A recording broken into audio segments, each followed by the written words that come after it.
അടിപൊളി കണ്ട അതിൽ ഇയാളൊരു ചെയിനൊക്കെ ഇട്ട് ചെയിനൊക്കെ ഇട്ടിട്ട് ഹാപ്പി ബർത്ത്ഡേ അമ്മന്നൊക്കെ എഴുതി ക്യൂട്ടായിട്ടുള്ള ഇങ്ങനെ ഓരോന്ന് വരച്ചെടുക്കുക. അഞ്ജലിയുടെ അമ്മയുടെ റെപ്രസെന്റ് ചെയ്തിട്ടുള്ള ഒരു ചെയിനാണ് കേട്ടോ. അടിപൊളി. നമ്മൾ എക്സ്പെൻസീവ് ഗിഫ്റ്റ് ഒന്നും കൊടുക്കണം, ഇതുപോലെ ക്രിയേറ്റീവായിട്ട് ഉണ്ടാക്കി കൊടുക്കാൻ ഏറ്റവും വലിയ കാര്യം.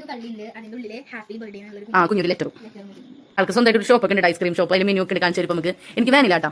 വേനിലുണ്ടോ? ഇങ്ങോട്ട് തിരിക്കും. മെനു ഉണ്ട് കേട്ടോ.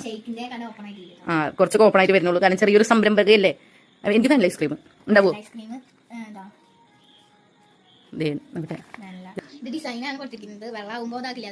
നിങ്ങൾ വിചാരിക്കും മഴക്കാലാണ് ഇപ്പോൾ എവിടെയെങ്കിലും വെച്ചിട്ട് കുട്ടിയുടെ കഴിവ് നശിച്ചു പോയി വിചാരിക്കരുത്. അതോട് കൊടുത്ത ഡിസൈനാണ്, അതാണ് അതിന്റെ ബ്യൂട്ടി. ഫാഷൻ ഷോ ബുക്കാണ് കേട്ടോ. നമ്മൾ ഈ പണ്ടത്തെ ഒരു ഗെയിം ഉണ്ടായിരുന്നു, അങ്ങനെ ഒരു കുട്ടിക്ക് ഡ്രസ് ഇട്ട് കൊടുക്കുക, ലിപ്സ്റ്റിക് ഇട്ട് കൊടുക്കുക. ആ ഒരു മോഡലാണ് കേട്ടോ. ഇപ്പോഴും ആ ഒരു മോഡലാണ് കേട്ടോ അത് ചെയ്തിട്ടുണ്ട്.